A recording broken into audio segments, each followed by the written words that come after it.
درود بر شما، امیدوارم هر جایی که هستید حالتون خوب باشه. امروز در خدمتتون هستم با بررسی یه گوشی $130 از برند شیائومی، ردمی 14C. تشکر میکنم از فروشگاه موبایل اکس که این محصول رو واسم ارسال کردن. شما اگه از موبایل اکس گوشی بخری 3 ماه گارانتی تعویض، 24 ماه خدمات پس از فروش و ارسال رایگان بهتون میدن. دیگه چی بهتر از این؟ اگرم تهران باشی گوشی رو 2 ساعته به دستتون میرسونن. آدرس سایت و پیج اینستاگرامشون رو همین پایین براتون میذارم، حتما دنبالشون کنید. قبل از اینکه بریم سراغ بررسی اینو بهتون بگم که این گوشی اقتصادیه، پس باید انتظارمون رو ازش بیاریم پایینتر. ویدیو رو لایکش کنید، کانالم حتما ساب کنید چون کانال داره میرسه به 10,000 نفر. بدون معطلی بریم تو بررسی. بخش اول طراحی کیفیت ساخت. جایی که با یه گوشی بزرگ و بد دست طرفیم. ابعاد این گوشی از پرچمدار سامسونگ و پرچمدار اپل هم حتی بزرگتره. من واقعا نمیدونم چرا یه گوشی اقتصادی انقدر باید بزرگ باشه. حالا بگذریم. فریم این گوشی از جنس پلاستیک، طراحی کاملا تخت و مات داره. سمت راستش کلید پاور به علاوه کلیدهای تنظیم صداست که کلید پاور با سنسور اثر انگشت ادغام شده. پایین گوشی درگاه تایپ C، اسپیکر و میکروفون اصلیه. سمت چپ اسلات سیم کارت هاست که از 2 تا سیم کارت و یه دونه مموری کارت همزمان پشتیبانی میکنه. بالای گوشی هم درگاه جک هدفونه که حالا بازم خوبه از این استفاده کرده. قسمت جلویی صفحه نمایش کاملا تخت رو داریم که حاشیه‌هاش خیلی زیاده که البته با توجه به رده قیمتیش یه چیز کاملا طبیعیه. دوربین سلفی هم توی ناچ قطره‌ای بالاترش قرار گرفته و بالاتر از اونم خروجی صدای مخاطبه. پنل پشتی این گوشی یعنی رنگ ارغوانیش که الان دست منه، جنسش از پلاستیکه، منتها توی رنگای آبی و سبز. پنل پشتی از جنس پلیمر سیلیکون یا همون چرم مصنوعیه که یه چند گرم وزن اونا سبک‌تره. قاب دوربینای این گوشی شبیه پرچمدارای شیائومی طراحی شده، در صورتی که 2 تا دوربین کوچولو موچولو توش به کار رفته.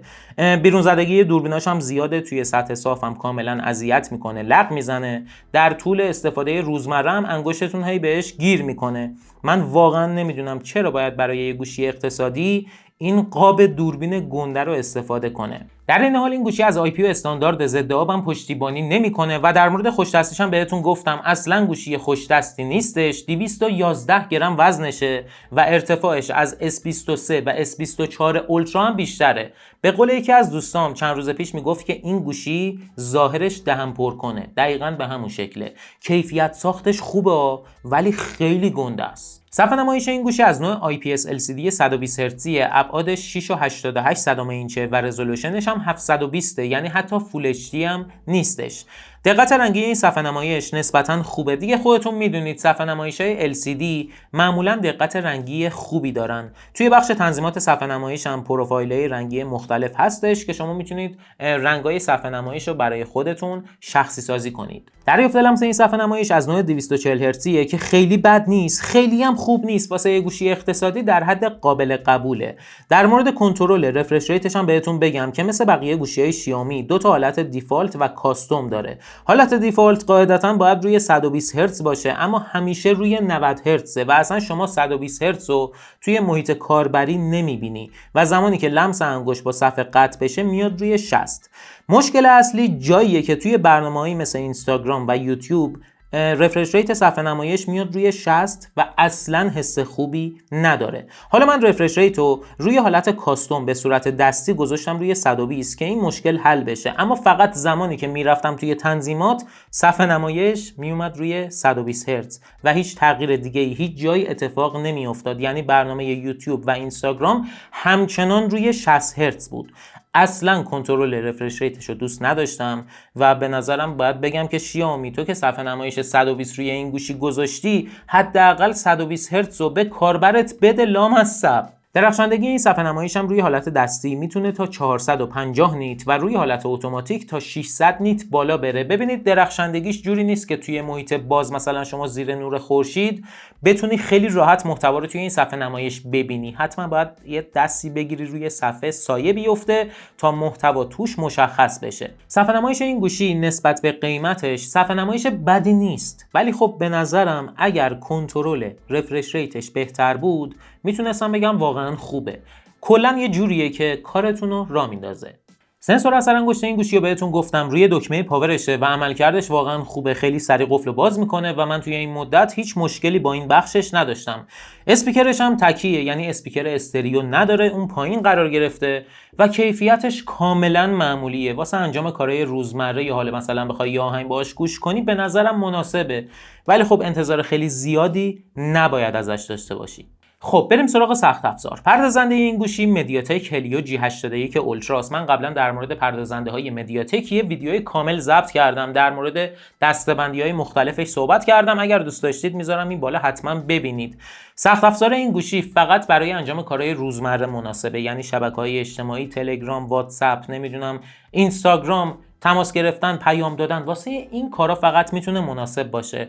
البته اینم بهتون بگم که توی رابط کاربریش لگ زدن هم گاهی وقتا میبینید، یعنی اینجوری نیست که خیلی نرم و روون باشه. در مورد بازی هم خب نمیشه با این گوشی بازی کرد، ولی من بازی کال آف دیوتی روش تست کردم. روی حالت مولتی 60 فریم و روی حالت بتل 40 فریم میتونه بازی رو اجرا کنه، منتها همچین نرم و روونم اجرا نمیکنه، افت فرم داره، لگ میزنه و اینجوریه که گاهی وقتا اگه بخوای مثلا یه دست باهاش بازی کنی میتونی، ولی این گوشی برای بازی نیستش.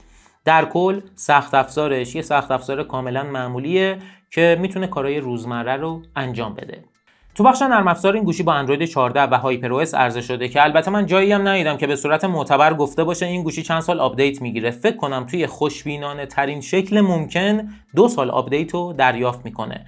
محیط کاربریش هم توی ساده ترین و ابتدایی ترین شکل ممکنه، حتی کنترل سنترش هم مال میوآی 10 و 11، اینقدر مثلا همه چیز ساده است. گوشی خیلی تند و تیزی هم نیستش، لگ زدن رو شما توی محیط کاربریش میبینی و بهتون گفتم فقط برای انجام کارهای روزمره اگر یکم صبر و حوصله رو چاشنی کار کنی میتونی باهاش کنار بیای. ظرفیت باتری این گوشی 5160 میلی آمپره که از شارژ 18 واتی هم پشتیبانی میکنه. دم شیائومی گرم، توی جعبه‌اش یه شارژر 33 وات گذاشته، یعنی از اون چیزی که این گوشی پشتیبانی میکنم بیشتره. تقریبا توی 1 ساعت و 40 دقیقه طول میکشه فول شارژ بشه، یکم مدت زمانش زیاده، ولی از اون طرف شارژ دهیش واقعا خوبه. یعنی از اون جایی که این گوشی سخت افزار خیلی قدرتمندی نداره، صفحه نمایش خیلی با کیفیتی هم نداره، شما راحت میتونی 1.5 روز روی شارژ دهی این گوشی حساب کنی. بازی هم که خب نمیشه باهاش کرد دیگه، راحت بالای 1 روز بهتون شارژ میده. خب بریم سراغ آخرین بخش این بررسی، بخش دوربین. دوربین اصلی این گوشی 50 مگاپیکسله که لرزشگیر اپتیکال نداره. دوربین دومیش که پشتشه یه دوربین 2 مگاپیکسلی تشخیص عمقه و دوربین سلفیش هم 13 مگاپیکسله. بریم تا بهتون بگم توی روز و شب عکاسی و فیلمبرداریش چجوریه. عکسای دوربین اصلی به صورت پیش‌فرض رو حالت 12.5 مگاپیکسل ثبت میشه. دقت رنگی این عکس‌ها چندان خوب نیست و یه حاله زرد و نارنجی انگار روی کل تصویره. داینامیک رنج در سطح قابل قبول، نویز هم توی همه جای تصویر دیده میشه.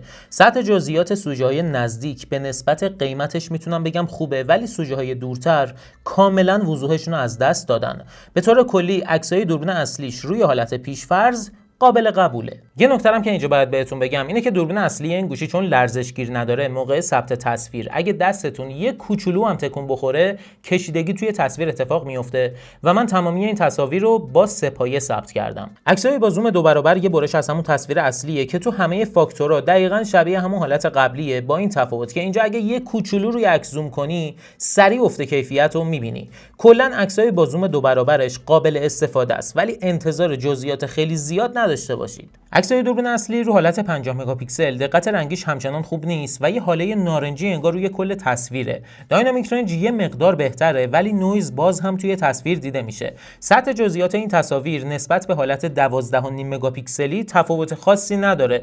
ببینید واحد پردازش تصویر پردازنده این گوشی توان پردازشیش در همین حده، بیشتر از این نمیتونه جزئیات بده. در کل عکسای 50 مگاپیکسلیش هم به نظرم قابل قبوله. عکسای پورتری دوربین اصلی این گوشی نسبت به قیمتش به نظرم قابل قبول و خوبه. دقت رنگیش درست نیست، رنگ پوست هم خیلی خوب نمیتونه در بیاره، ولی جدا کردن سوژه از پس زمینه توی 50% مواقع خوب اتفاق میفته، ولی خب گاهی وقتا هم سوتی میده، مثل اینجایی که دارید میبینید. عکسای دوربین سلفی هم همچنانی حاله زرد گاهی وقتا روی تصاویرش هست، ولی دقت رنگیش بهتر از دوربین اصلیه. داینامیک رنجش هم بگیر نگیر داره، یعنی یه وقتایی خیلی خوبه، یه وقتایی هم مثل اینجا پوست صورتو کامل میسوزونه. جزئیاتش تکونش هم نسبت به قیمتش به نظرم قابل قبوله. پورترهایی هم که این دوربین میگیره تمامی فاکتوراش دقیقاً مثل حالت قبلیه. جدا شدن سوژه از پس زمینه رو هم نسبتاً خوب انجام میده. ببینید عالی نیستا، ولی خب نسبت به قیمتش به نظرم قابل قبوله. خب بریم سراغ عکسای شبش. دوربین اصلی این گوشی توی شب عکساش حقیقتاً خوب نیست. جزئیاتش پایینه، نویز هم توش خیلی زیاده.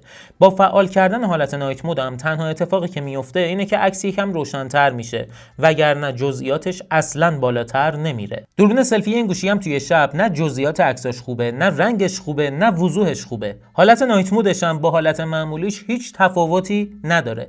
کلاً فکر کنید این گوشی توی شب دوربین نداره. دوربین اصلی این گوشی میتونه نهایتاً با کیفیت 1080 30 فریم ویدیو بگیره. اینو اول بهتون بگم که لرزشگیری حتی به صورت الکتریکی هم توی این دوربین وجود نداره و تمامی تکونا رو با تمام توان براتون ضبط میکنه.